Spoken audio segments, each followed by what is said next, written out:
Voice of America Washington से आलमी खबरों के साथ मैं हूं आयशा तंजीम। अक़वाम मुत्तहिदा का कहना है कि शाम के सदर बशारुल असद और उनके करीबी साथियों के खिलाफ जंगी जराइम में मुलव्वस होने के शवाहिद इकट्ठे कर लिए गए हैं। अमरीकी नायब सदर जोसेफ बाइडन एशिया के 6 रोज़ा दौरे में चीन और जापान के दरमियान बढ़ती हुई कशीदगी को कम करने की कोशिश करेंगे।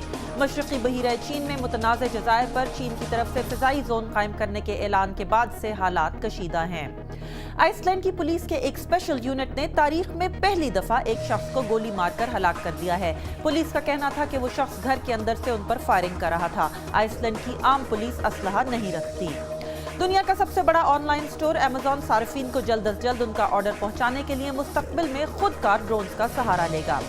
ये आलमी खबरें आप देख रहे थे वॉइस ऑफ अमेरिका वाशिंगटन से। मजीद खबरों के लिए देखिए हमारी वेबसाइट urduvoa.com।